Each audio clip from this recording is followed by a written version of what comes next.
Swarajya Samrajya Vibhutiresha Bhavat Kripa Shri Mahima Prasadat Prapta Maya Shri Gurave Mahatmane Namo Namaste Stu Punarnamostu Namo Namaste Stu Punarnamostu Namo Namaste Stu Punarnamostu Namastasmai Sadaikasmai Kasmai Chinmahase Namaha Yadetad Vishwarupena Rajate Guru Rajate Yadetad Vishwarupena Rajate Guru Rajati. So right from the morning we have been hearing that Bhagavad Gita is 5,155 years back, and in Bhagavad Gita it is saying, Krishna himself is saying that he is only presenting the knowledge of the Upanishads, and the kings of our country. Can I have a little more light on the audience? Was it not more? And the kings of the country were actually having this knowledge, embodying this knowledge. But with time, kings had become corrupt and it was lost from them. He had come to reinstitute this knowledge with a new vigor. So, to think of the Upanishads, how old are they, we cannot say anything. It is prehistoric. So we cannot say it could be 10,000, 20,000, anything. At least 10,000 it will be, because Bhagavad Gita is based on that Upanishadic knowledge. But it is almost impossible to understand that how a civilization, in so old a civilization had gone to this height of lofty thinking, which even now, I will say that even the scientists will find it very difficult to understand. Because it needs a very high level of abstraction, which even if the scientists take it, I doubt whether if they pursue the sadhana to attain that level, how much of abstraction they will be able to do, because their vision is also limited by the objective world. The objective science deals with the objective world. But here is a science which deals with the subject world, with our consciousness and with our real identity. And there we have to go beyond, transcend the subject and the duality of subject and object. The final level is transcending the duality of subject and object. That is the oneness, or even calling it oneness is not the right word. That is the transcendental level we have to attain. So how could our rishis do it? Rishis means the scientists of our India who had discovered the truths of the subject level, of the inner level, inner sphere. They had sung at that time, Shinvantu Vishve Amritasya Putraha Aye Dhamani Divyani Tastuhu Vedahametam Purusham Mahantam Adityavarnam Tamasah Parastat Tameva Viditva Atimrityumeti Nanya Pantha Vidyate Ayanaya. How could they sing with so much of certainty, confidence, that listen, you are all children of immortality? Unless they had realized that immortality, how could they sing and call everybody that you are all children of immortality? But the sad part of it is that you don't know that you are immortal. That is why you are fearful about your death. That is why you are selfish. That is why you are running after small, small things, not knowing your real identity. And he says also that, tam eva, how did he say that? Vedaham etam purusham mahantam. I have known that Mahan Purusha. Purusha is generally referred to the conscious identity in us. That is called the Purusha. Now it is not the small Purusha limited by the body-mind complex that they are talking about. They are talking about that this, what we are always using as I, without which not a single, we cannot miss it anywhere. Even if you are unconscious, we will say, I was unconscious. That I, the consciousness revealer, that is never missed. Now, if that I is realized, it becomes the Mahan Purusha. It is the I, as many other speakers also said, it is the universal I. It is not limited by the body-mind personality. Now this was the discovery of the Upanishadic rishis. But to realize that, the standard method given by the Upanishad is Shravana, Manana, Nididhyasana, as Sarva Priyananda ji was speaking in the morning.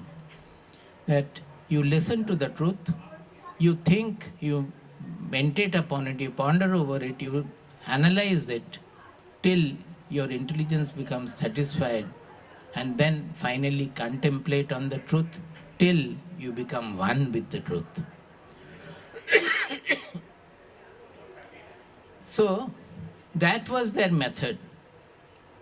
Naturally, we can understand that most of us will not be able to follow it, because we hear constantly, even when Swamiji initiates somebody or somebody does meditation, most of us, we report that we cannot meditate because the mind is haunted by so many thoughts. It goes here and there, the mind runs here and there. Bhagavad Gita says that throughout whatever interactions you have, be it in the office, be it on the road, or be it in the family, with your family people, all the interactions will have to be transformed. They all will have to become yoga. Now, what is this yoga? This yoga means union, fusion. Generally, what we call yoga, the postures and all, it is only the first step of yoga. But the ultimate yoga is the fusion. Fusion of what? We consider ourselves to be a small personality, an egoistic small personality. So that assumed, imposed, fictitious personality will have to get fused or dissolved in the real identity. That is the yoga. That is, we consider ourselves to be different from everything, to be separate from everything. And that is what I am. Everybody has got that kind of a feeling. All of you have an idea about, image about yourself. And we think that that image is going to become the universal Atma or Brahman or so. It can never become. When it becomes the Brahman, when it finally realizes that limited identity gets dissolved.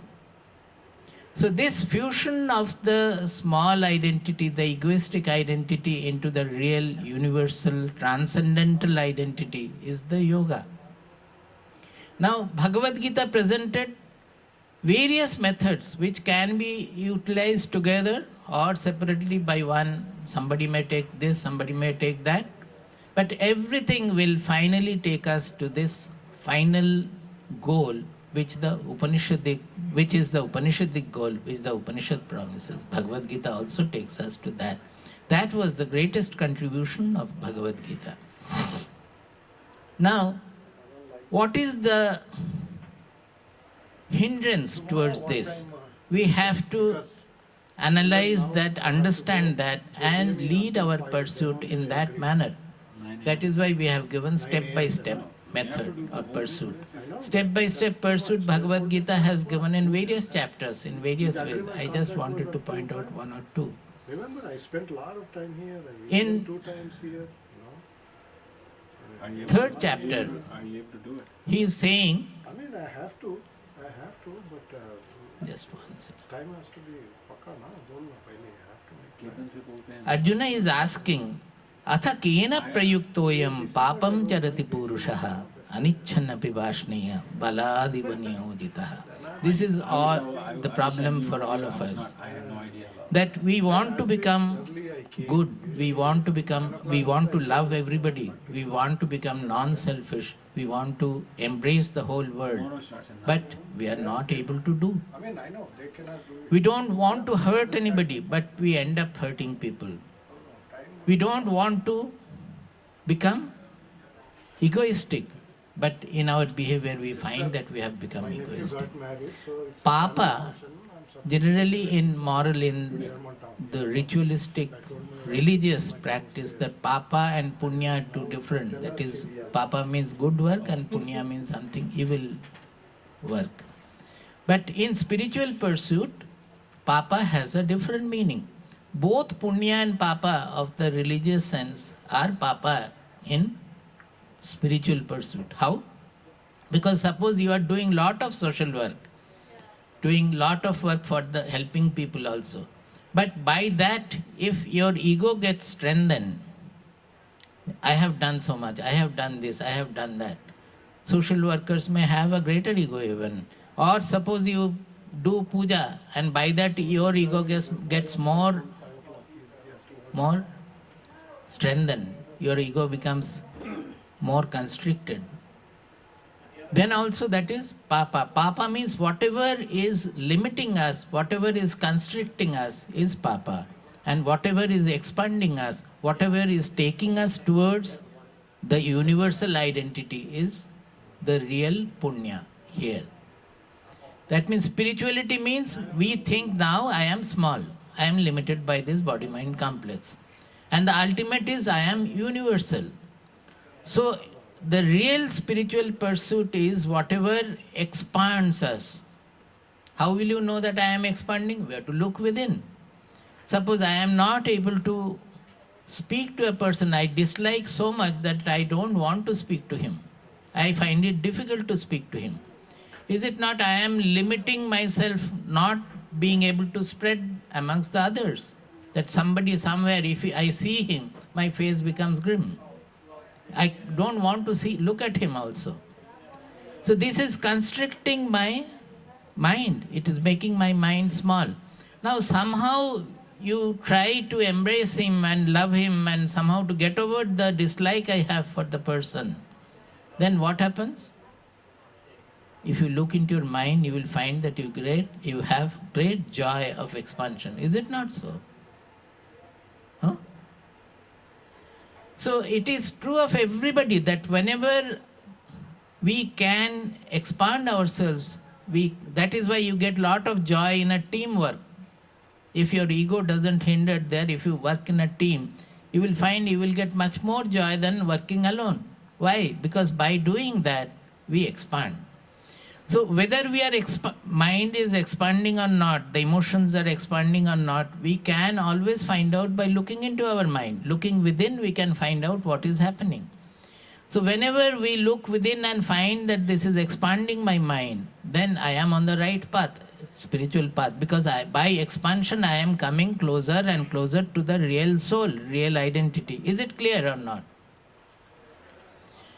So, whatever expands, whatever leads to inner expansion, inner lightness, inner strength, that is the right pursuit that takes us towards the goal.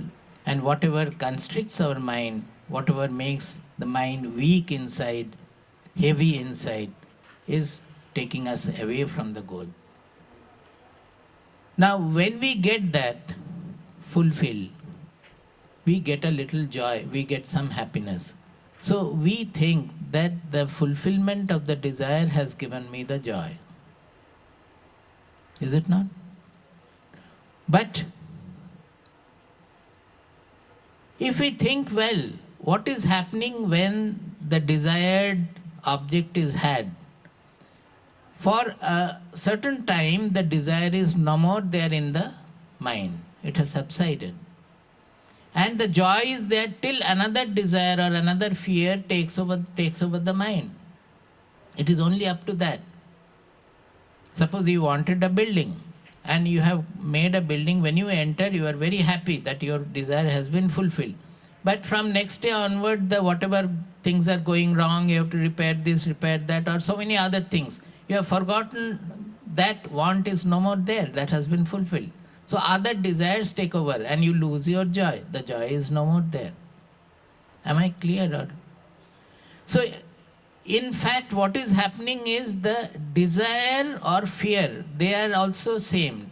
Desire means to gain something, and fear is fear of losing something I like or facing something I dislike. They are all same. They all agitate our mind.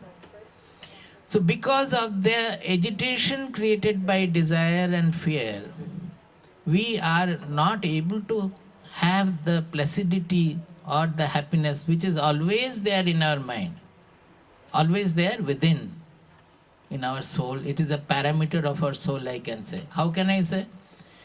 You can yourself think, those who have done meditation and has been a little successful in meditation, what happens there?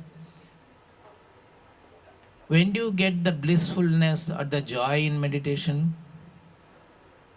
Can you tell me? If you have got, you will know that when you forget the world. When I say you forget the world, means forget the world including yourself, your egoistic identity also, your personality also. When we forget everything, then we get filled with the bliss or joy. So is it that the joy is coming from the world or from forgetting the world?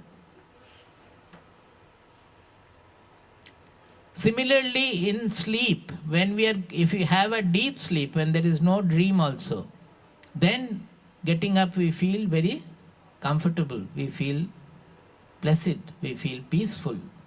What happened in the deep sleep? We forgot the world. So, we are born with two hindrances, so to say. One is that we are born with an insufficiency, abhava bodha. In Sanskrit we call it abhava bodha. That means insufficiency. Why am I calling insufficiency? Because right from birth you are looking for happiness. Are you not? If you think, whatever you do, why do you do it? Why are you working there? I will get some money. What will you do with the money? By getting money, what will happen? I will buy this, buy that, or I will give it to this, that, etc. By that, what will happen? My family will become happy. If your family becomes happy, then what will happen to you? I will become happy. Is it not? Even when you are retiring also, why are you retiring? I want to become happy because I am not happy in the job. So everything, whatever we do in this world, it is only to become happy. But we don't look within or think back to see that has anybody become happy in the world by getting something from the world? The richest person in the world, the most powerful person in the world, the most famous person in the world, by that have they become permanently happy? So the delusion is that one is that first thing is that we are born with an abhava bodha, that is an insufficiency that we want to become happy. And the other one is that the delusion that we think by getting something from the external world we will become happy. That abhava bodha or insufficiency will be fulfilled by getting something from the external world. Actually, we really become happy when we don't want anything from anywhere at all. If you can do it, you will be the happiest that day. When we don't expect anything from anywhere, anybody, you will feel that you have become blissful. That is the greatest joy we will have. It is the wanting something from the external world, gaining something, we think that we will become happy. That craving to gain something is disturbing and taking away our happiness. The moment we understand that nothing from the external world can make us happy, and when we remove that desire, the desire is eliminated like that, we become naturally happy, spontaneously happy. Our mind becomes placid. You won't agree to that, no? Huh? Oh, Swamiji is saying just like that. You can do it. Suppose a person has lost everything, lost the job, lost the relatives also, maybe some out of some calamity, lost his house, lost his property, everything. And he is standing on the road and crying or howling that, oh Lord, why is it for me? Why have I lost everything? He is not able to bear whatever has happened to him. Now I ask you that whatever has happened has happened. He cannot do anything about it because it is past, it has happened. Now he is suffering or he is under stress. Is it because of the happening or it is because of his non-readiness to accept the situation which has come to him?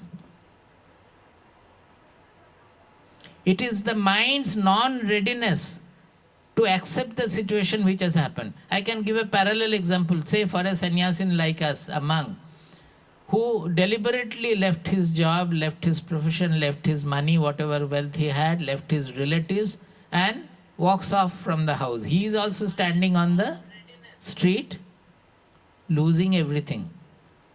Is the parallelism okay? One person, he wanted everything, but providentially he has lost. And here is another person who deliberately has given up everything. So externally both situations are same, identical. One is happiest in that situation, the other one is crying and howling in that situation. Now if his mind can accept the situation, well, it has happened. By non-accepting, is there any gain? Suppose he doesn't accept, it won't help. Whatever to be done, he has to do. That is different. That is in the future. He has to work for it to regain everything if he wants. But the stress in the mind is happening only because of the non-acceptance of whatever has happened providentially. If he can really understand this and accept the situation, you will find that in that condition also his mind will become absolutely calm. Do you understand this? No? It's a very feeble yes. Most of you know. It need not happen to us at all. I don't want also it to happen. But you can do the thought experiment and find out that it is so. So it is the non-acceptance of the mind which is causing the problem. This desire, and from the desire expecting certain things and non-accepting whatever has happened, that is taking away our peace, our joy. So it is not really the fulfillment of the desire which gives us joy. It is the elimination of the desire which gives us joy. Will you accept it? So if it is so, then right in the beginning, can we not eliminate the desires? You will say that without desire, how can people work? Actually, without desire, people can work much better. It is the desire which hinders our work, because desire will be associated with some anxiety, fear, many things. People often misunderstand that. Then how can the result, unless we think of the result, how can we work for this? When we desire for the result, then only we are working. Truly speaking, our desire, suppose you are doing something, you are opening a factory and you want a certain product to come. Say the factory will produce shoes or say motor cars, whatever you can think of.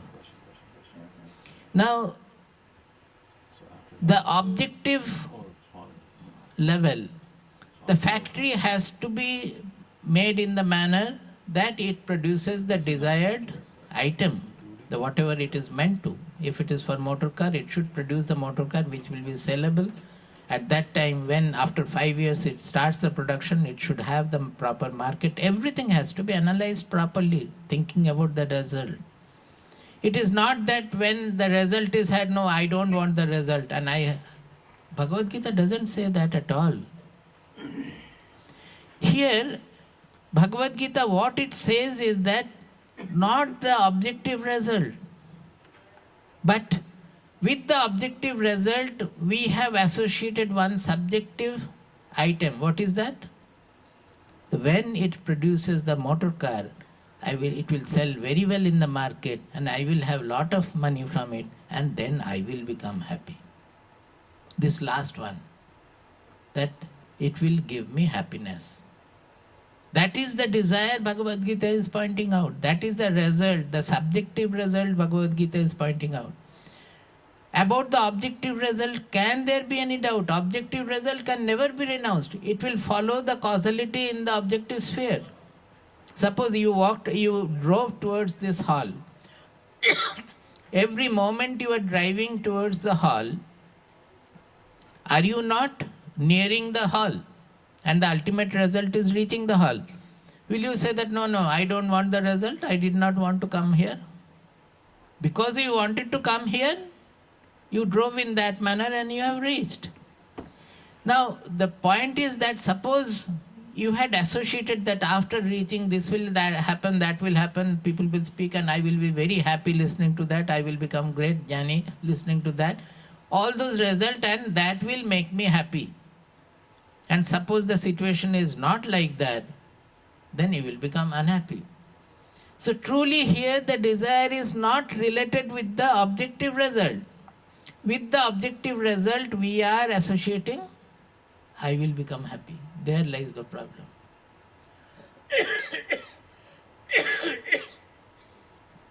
Is it not understandable? So, when we say that the desires have to be dropped, there is no impracticality there at all. If the desire for that this will make me happy, that we can always find out that nobody in the world has ever become happy by having anything from the world. So if you just, suppose you want to marry somebody, and you think that by marrying I will become happy. Now after marrying, if you are not happy, then all the trouble comes. Now there also, suppose you have to think in that manner that I want to marry, and marry a particular person also, and I want to have the company, but never get deluded that by marrying I will become happy. Are you able to accept it? Only then you will be happy. Whether after marriage, before marriage, always you will be happy. Here what is happening is that marriage is, yes, I want to marry because it is a need. I want the companionship, or I need this, I need that, I want to marry. For that you marry, and you think very well whatever you want, whether it will be full, it will result in that or not. So it will be a very peaceful mind. You will think whether it is compatible or not, whether marrying this person will be all right, whether my people also will be happy or not, all these things. But that will make me happy permanently actually, when we are thinking make me happy. That is a deluded thinking. If you don't think that, you will be able to even select the person also much better, because it will be a selection on the basis of wisdom, on the basis of compatibility. So, what we have to delink is that I will become happy. Actually, when we do not have any desire, then automatically we become happy. So, we are working thinking that at the end of the job, whenever we are doing something, at the end of the job, when the result is had, then I will become happy. And if the result is not had properly, then I am not happy. If it is adverse, then I become absolutely unhappy. But this happiness factor, if you keep away, then when you do the job, you will find that whether I will become happy, whether I will become successful, whether I will have this or that, all those fears will be gone, all those anxieties will be gone. So happily you will do the job, and in a much better manner you will be able to do, because the mind is free of all those disturbances, anxiety, fear and all that. The mind is free of that. With that free mind, when you do the job, there is a much greater chance of better success, greater success. Do you agree to that? So, should we have desire or not is the question there. Should we have? Nobody says no. This is where the knowledge becomes sadhana. As long as it remains just a knowledge, theoretical knowledge, it will not transform us. So we have to analyze with our own buddhi, our own intelligence, understand, evaluate it, evaluate the knowledge. And when we can assimilate it, then it becomes a real sadhana, it becomes the pursuit, because we readily understand the transformation. Suppose you are hosting some blaming thought or some, let us say, blaming thought about another person. By that, is not your mind becoming stressful? Any such thought, selfish thought, blaming thought, critical thought, they make our mind stressed, is it not? So the moment when you understand that nothing is happening to the other person, but only my mind is getting affected by such thoughts, should I not leave those thoughts? Even if you understand, you will not be able to leave. Again you will think in the same manner. Is it not? So what is happening there? That means the understanding is not full. Although we have understood theoretically, we are not able to apply. But you apply it at least once and see how much of transformation takes place. If we can apply on our mind, then immediately we will get the result. That is what Bhagavad Gita says, that it is immediate. You don't have to wait for something in the next life or later on something will happen. Right then you will find that the mind has become placid, it has become blissful, it has become peaceful. So by application, when you apply once, you will have the experience of it. It will help you to apply it in next time also, in another situation. First is to be aware of that. Why am I hosting these bad thoughts or constricted thoughts or selfish thoughts or evil thoughts or inimical thoughts? First is to spot it, and next is to just replace it by an embracing thought, loving thought, all-embracing thought,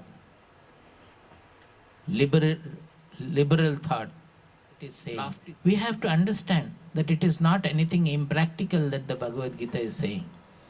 We have to get rid of such wrong notions that Bhagavad Gita is asking us to throw away the result, that we don't have any right on the result or so. It's absolutely wrong. The objective results, you cannot do anything. Can you do anything? Objective result will proceed in the objective world is running by causality. It will follow the cause and effect chain. If you have pregnancy for 9 months, after that the delivery will be there. After that, do you say that no, I don't want the child? It is the result of pregnancy. In any field, any work, without the result, can we do any work? Prayojanam anuddishya mandopina pravartate. Shankaracharya says that if there is no wanted result, then even a fool will not do anything. Why should you do? You are wanting the result. The problem is, with the result we are associating an inner element that by that result I will become happy. If I have the first rank in the exam, if I have the first division in the exam, then I will become happy. And if you don't have it, then you become dejected. But if you can, and because of that also, what will happen if I don't get first division also? That fear will affect your performance also. Sometimes people are not able to appear in the exam also. Many students are there. Out of fear, out of nervousness, they are not able to appear. So it is only hindering.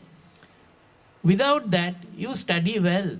And whatever you have studied, you will be able to reproduce in the exam. And whatever will happen accordingly, it will happen. But your preparation will be absolutely with a free mind, with a peaceful mind. So naturally the preparation is supposed to be much better. So any field it can be applied. That is why Bhagavad Gita is saying that this goal can be attained by anybody working in any field, engaged in any field of activity, provided they apply the Yoga Buddhi. Karma Yoga means not only doing karma. Karma Yoga means whatever we are doing it with the Yoga Buddhi. What is the Yoga Buddhi? This is the Yoga Buddhi. What is yoga? That fusion of the small constricted identity in the universal identity. It's expansion and finally becoming transcendental, universal. That is the yoga. So every point of life, every moment of life, when the thoughts, the emotions, they are constricting us, our mind, they are making us small, making us separated, segregated from others, fragmented from others. Those have to be watched and removed and replaced with an emotion which is expansive, which is all embracing. That is the Yoga Buddhi we have to apply. Now there he is giving a step-by-step method. First, to remove this kama, the desire. Kama means the desire. What do we have to do? We have to know where this kama is sitting in us.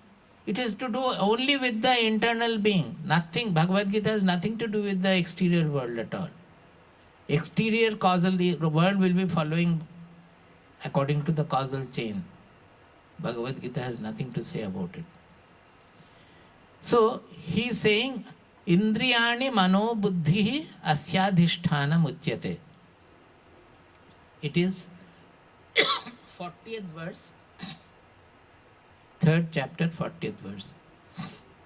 First, he is pinpointing where the desire is, kama, adhisthana, where the kama is seated, where it is hiding, where it is seated. Indriyani, in all the sense organs, manaha, in the mind, buddhi, in the intelligence. These are the 3 seats of desire. So our treatment has to be applied there. Now how it is to be applied?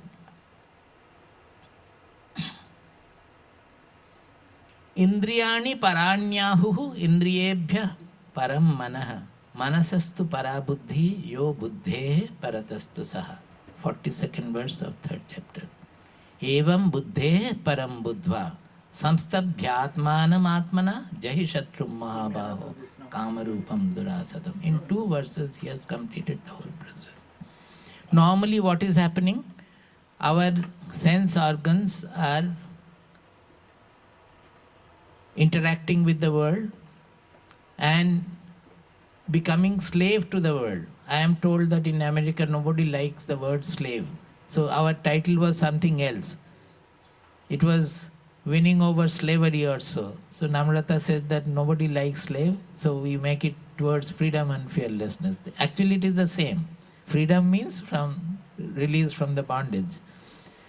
So actually our... Is it? Let me finish it. Time is up now. Okay. हाँ, ठीक है. I have to be brief, okay? Normally, our sense organs are slave to the objective situation. The moment we don't like anything, be it food, be it the atmosphere, be it the situation, be it the people we are interacting with, the moment we don't like, we are not able to face, we lose our self-seatedness. Suppose somebody is abusing you. Immediately, we lose our self-seatedness. We start abusing him also. A self-seated person will not do that. He will think that what is this person saying? Is there anything true in it? Then I will correct. If there is nothing true, it is depending on him. Why should I get worried about it? So, normally the sense organs are slave to the external world. And following the sense organs, the mind is also trying to fulfill the senses. Plus, additionally, the mind has other things like fame, appreciation, all those things. So it is also slave to the... Suppose you have done something good and people are not appreciating, the mind becomes dejected by that. Following that, the intelligence also, the intelligence will help the mind to satisfy its desires like that. So it also becomes slave to the circumstances.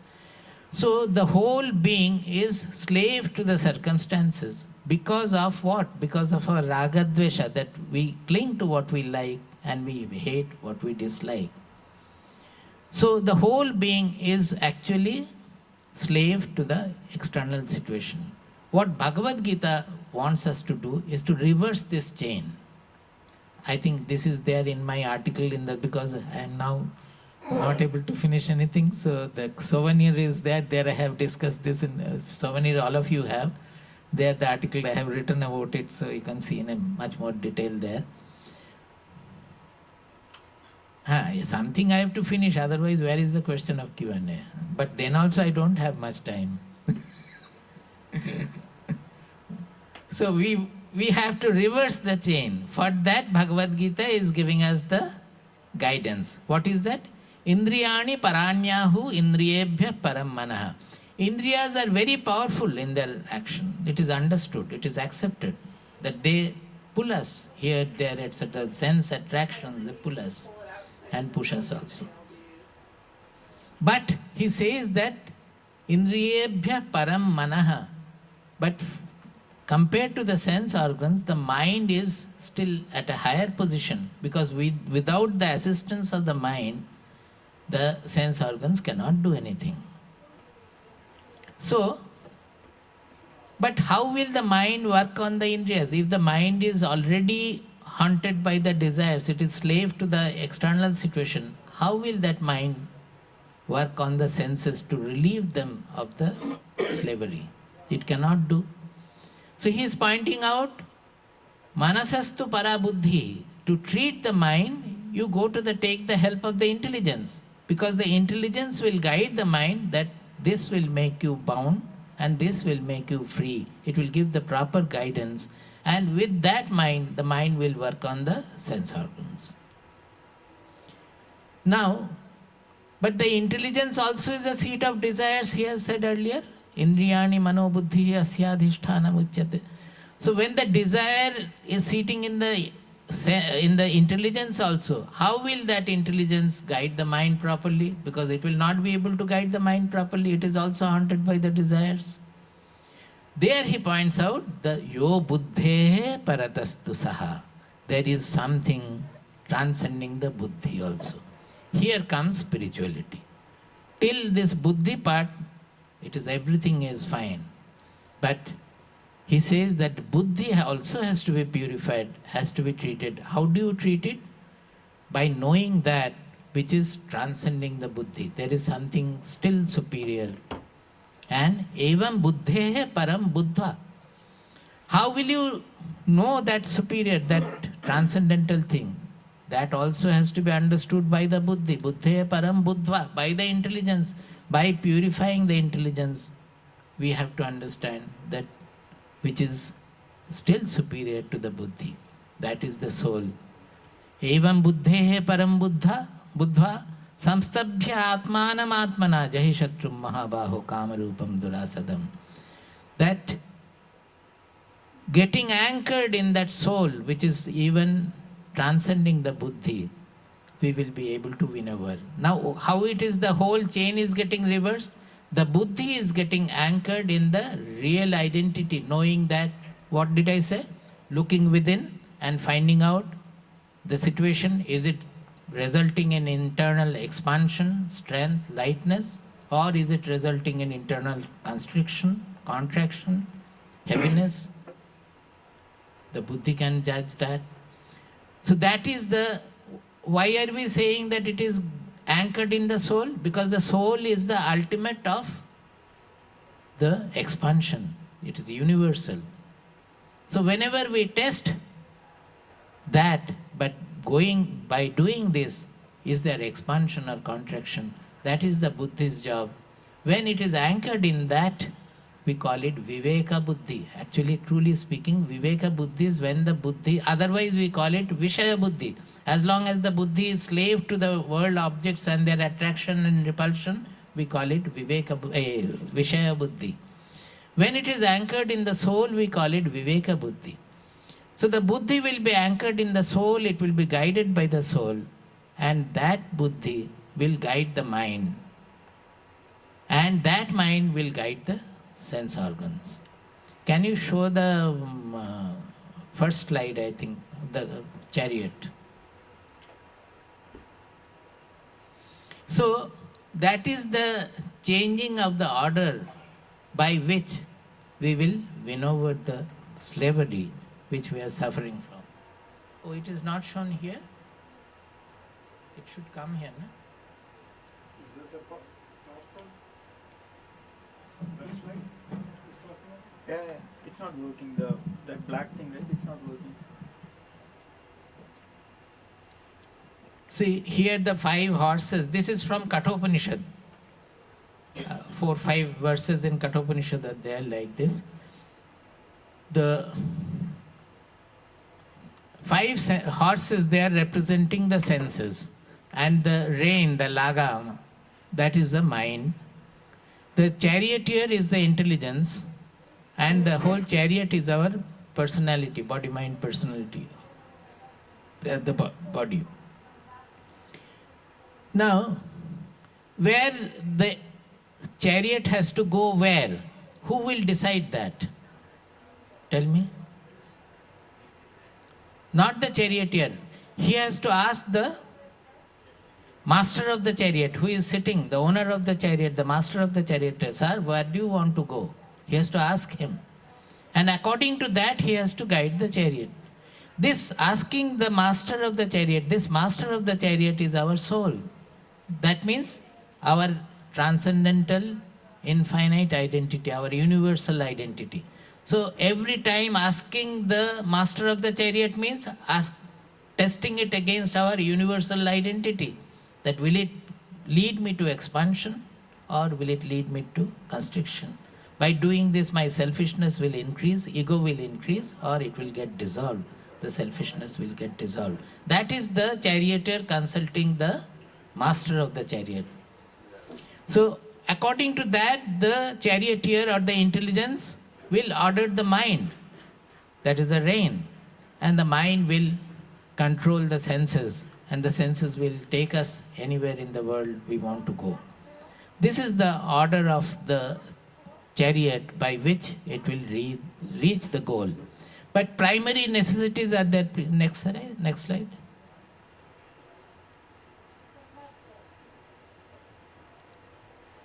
The primary necessities are there. First of all, the senses have to be disciplined. Otherwise, even when the charioteer is pulling, the horses will run here and there. The moment they see grass, they will leave the road and go to eat grass.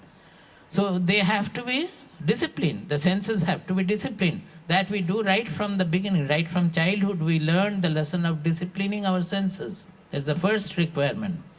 Then the mind, the rein, that also has to be powerful. Otherwise, when the charioteer pulls, if the rein breaks, it yields, then the horses will not be guided.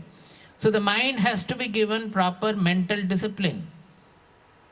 That also we practice by doing various, say, Vishnu Sahasranama chanting or anything we do. It means a lot of control. Even the studies we have to do. That means control on the mind, making the mind disciplined. Whatever the mind wants to do, we don't allow from childhood. We are disciplining the mind. Similarly, the intelligence also has to be properly disciplined. Suppose whenever any difficult topic is there in our young days or even now also, whenever Bhagavad Gita is given or some Upanishad is given, we refuse to read. That means our mind, our intelligence has not been disciplined. Whenever any abstraction is necessary, our intelligence refuses to take that lever. Is it not? So if the intelligence is disciplined, then whatever is given, it will be able to analyze. So for that, we have to analyze good things, read such things where the intelligence has to be properly activated. By that, the intelligence will become powerful. And that intelligence will have to be guided by the real identity. That means our transcendental universal identity. Then only the chariot will reach the goal. So I have to stop here. Nothing else can be done. We ourselves have defined the time to be like this. When it is in others' cases, then we say that it should be stopped now. Now in my case, naturally I have to obey. Only 5 minutes are there for question. Swamiji, could you speak about your CD a little bit? I know the questions are there too. There are quite a few CDs because I have not written any book. So I have only CDs from the talks. Particularly during the retreat, we generally hold a retreat for 15 days. Earlier we used to hold for 1 month. Now we are holding for 15 days because people cannot take such leave. So there the lectures we give, it is a complete for one chapter or some Upanishad. So those are recorded and those CDs are available. Like that Kathopanishad, Mundakopanishad, they are full Upanishad. I don't know whether it is available here, but those are there. Where, and we go deep into it, analyzing every word of it.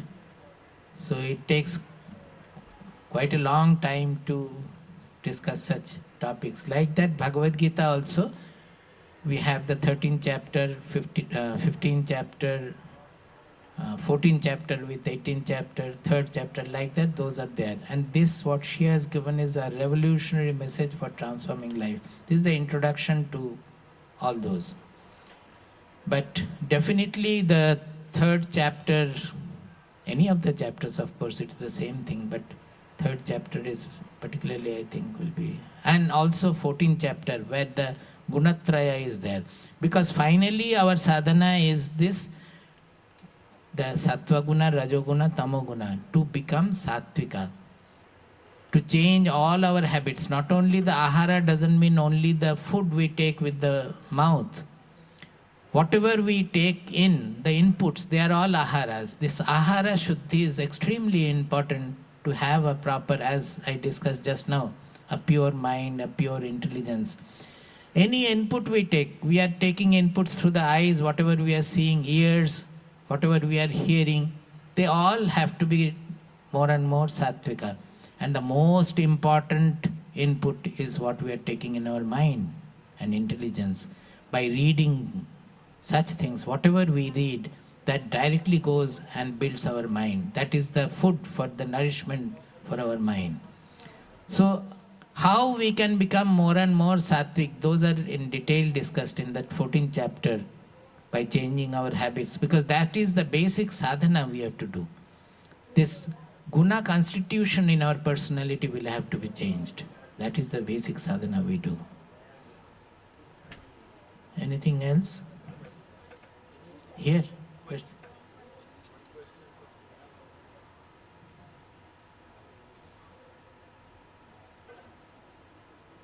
you said desires are hindrance, but without desires we don't even feel like waking up in the mornings.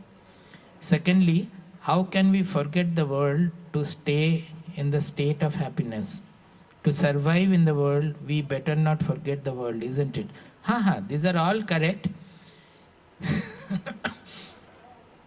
Without desires, we don't even feel like waking up in the morning. Actually, it is because you have desires, and when you don't have any desire, you are not waking up. If you eliminate the desires, you will find waking up right time when you have to wake up, and you will work whatever comes to you. I don't know, you may not know how much Swamiji is working, or so to say, all in this field, those who have eliminated the desire, they can work for at least for 10 people. As Swamiji says that in my life I have worked at least for 10 people, whatever 10 persons could have done. That is possible because of the elimination of the desires only, because desires only hindered. When there is, see, the whole universe is running without any desire. How is the earth going around the sun moving in its own trajectory, the other planets, the plants are growing, the flowers are blossoming. In the whole universe, there is no desire at all. It is only with the so-called intelligent human being that they suffer because of desires. If we can eliminate desire, then we will blossom like the natural flowers, naturally blossom like the flowers, with our own qualities, whatever qualities we have. As the flower radiates its fragrance, we will also radiate our whatever qualities we have. According to that, we will work. So it is not that we don't feel like waking up in the morning because we don't have desire. I don't accept that.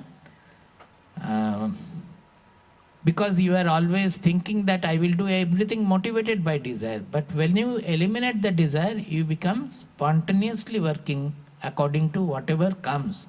For that, if you don't have to sleep, if suppose you have to forego the sleep in the night, that also you will do.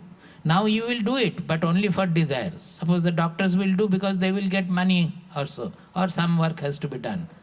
But if that is taken away also, you will work to the extent the body allows.